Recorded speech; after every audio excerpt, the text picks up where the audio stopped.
معزول ناظرین، سیف کے ٹرسٹ انٹرنیشنل کی آگاہی کی پروگرام میں خوش آمدید۔ جس طرح ہم ہمیشہ آپ لوگوں کو نفسیاتی مسائل کے حوالے سے یا معاشرتی مسائل کے حوالے سے نفسیاتی حل کے بارے میں ہم آپ لوگوں کے ساتھ گفتگو کرتے رہتے ہیں، آج ہم ایک اور بڑی ضروری موضوع پہ بات کرنا چاہتے ہیں۔ وہ ہے کہ طلاق کی بڑھتی ہوئی جو رجحان ہے پاکستان میں، اس میں کون کون سے عوامل شامل ہیں۔ جس طرح اگر کچھ رپورٹس کے مطابق ہم دیکھا جائے تو 2014 میں 16,942 کیسز خلا کے کیسز صرف پنجاب میں آئی ہیں، اور اگر اس کو ہم 2 سال بعد یعنی 2016 میں ہم دیکھیں تو 18,901 کیس، یعنی اتنا زیادہ اضافہ 2 سال میں پنجاب میں یہ خلا کے کیسز آئی ہے۔ تو کیا اس کی کون کون سے عوامل ہیں جو اتنی زیادہ طلاق کی طرف یہ معاشرہ آگے بڑھتا جا رہی ہے، اور زوجین یا شوہر بیوی کے بیچ میں تعلقات خراب ہوتے جا رہے ہیں، اس کا کیا وجہ ہو سکتا ہے؟ ہمارے ساتھ سیف کے ٹرسٹ انٹرنیشنل کی چیئرمین آفتاب حسین صاحب موجود ہیں، جو ہمیشہ ہمارے ساتھ پروگرام میں آتے رہتے ہیں۔ ہم اس کی شکریہ بھی ادا کرتے، اور سر سے ہماری یہی سوال بھی ہے کہ تھوڑا سا اس پہ روشنی ڈالیں۔ تھینک یو عمر۔ آج کا ٹاپک بہت زیادہ اہمیت کا حامل ہے۔ جیسے ہم پچھلے کچھ عرصے سے ویسے آبزرو کر رہے ہیں کہ معاشرے میں طلاق کا جو رجحان ہے وہ بہت زیادہ بڑھ رہا ہے۔ اگر آپ صرف راولپنڈی میں دیکھیں تو ایک رپورٹ میں پڑھ رہا تھا تو اس میں بتایا گیا کہ پچھلے 5 مہینوں میں 3,300 کے قریب جو کیسز ہیں وہ رجسٹرڈ ہوئے ہیں۔ اینی آج ہم بات کریں گے کہ کون سی ایسی سائیکو سوشل ریزنز ہیں یا معاشرتی وجوہات ہیں یا نفسیاتی وجوہات ہیں جس کی بنا پر ایک طلاق جیسے ایک یا ریلیشن شپ جو ہے نا وہ بریک تک نوبت آ جاتی ہے۔ اس میں بہت سارے عوامل ہیں، لیکن ہم یہاں چند ایک عوامل کا ہی ذکر کریں گے۔ اس میں یہ ہے کہ سب سے پہلی چیز تو یہ ہے کہ ماضی کے جو تعلقات ہیں اس کا تذکرہ کرنا۔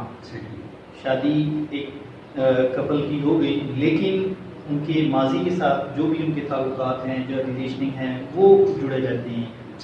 اکثر ان کا ذکر ہوتا ہے، مثال کے طور پر اگر آپ کی کسی ایک کپل کی لو میرج ہوئی ہے، کیونکہ آپس میں ساری چیزوں کا پتہ ہوتا ہے، لیکن جب وہ ایک لیگل ریلیشن شپ میں آتے ہیں، شادی کے بندھن میں بنتے ہیں، تو وہ ان پرانی چیزوں کو بھول نہیں پاتے۔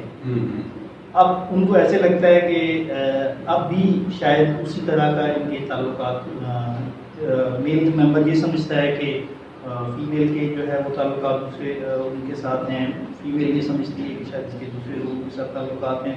یہ یہاں پہ پھر کانفلکٹ جنم لیتا ہے، یہاں پہ مسائل جو ہے وہ آپس میں جنم لیتے ہیں، ہیٹڈ آرگیومنٹ آتے ہیں، لوگ آپس میں بحث و مباحثہ کرتے ہیں، اور الٹیمیٹلی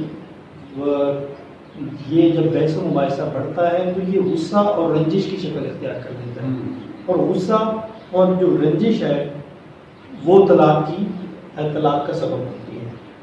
اب معاملہ یہ ہوتا ہے کہ ڈائریکٹ غصہ یا رنجش طلاق کی وجہ نہیں ہے، اس کی مینجمنٹ طلاق کی وجہ ہے، اس کی پور مینجمنٹ ہے۔ بہت سارے لوگ ایسے ہیں کہ اپنے غصے پہ قابو نہیں کر پاتے اور وہ ایک دم سے ڈیسیجن لے لیتے ہیں، بعد میں وہ ہمارے پاس آتے ہیں یا اکثر ہمارے لائل دوست ہیں ان کے پاس جاتے ہیں تو وہ کہتے ہیں کہ یہ غصے میں طلاق دے دو۔ طلاق کو پیار میں تو دیتا نہیں ہے کہ جی میں نے طلاق جو ہے وہ پیار سے دے دو۔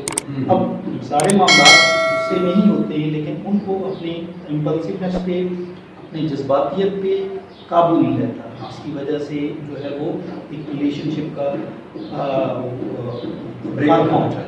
اب ریلیشن شپ کے خاتمے کی جب ہم بات کرتے ہیں تو وہاں صرف 2 لوگوں کے درمیان ریلیشن شپ کا خاتمہ نہیں ہوتا، فیملیز کے درمیان ریلیشن شپ کا خاتمہ ہوتا ہے۔ پھر وہ ایک لمبی ایک فہرست ہے، اس پہ ہم پھر کبھی بات کریں گے۔ پھر ایک اور اس میں وجہ یہ آ جاتی ہے کہ نشے کی لت میں بہت سارے لوگ مبتلا ہو جاتے ہیں۔ بہت سارے اسپاؤزز ہمارے پاس آتے ہیں، وہ بتاتے ہیں کہ ہمارے جو ہسبینڈ ہیں وہ نشے کی وجہ سے جو ہے وہ بہت زیادہ تشدد کاروائیاں کرتے ہیں، گھر میں مار پیٹ کرتے ہیں، پیسے چراتے ہیں، اور اسی بات ہے اس صورتحال میں فیملی کے لیے بہت فیمیل کے لیے بہت مشکل ہو جاتا ہے ان کے ساتھ نباہ کرنا یا لمبے عرصے کے لیے رہنا، اور الٹیمیٹلی وہ پھر بات طلاق یا خلا پہ جا کے ختم ہوتی ہے۔ اس کے بعد یہ ہوتا ہے کہ ایک چیز یہ بھی دیکھنے میں آئی، جیسے پہلے بھی میں نے ذکر کیا کہ ناجائز تعلقات، یہ ایکسٹرا میریٹل ریلیشن شپ کا جو سلسلہ ہے وہ بہت زیادہ بڑھ رہا ہے.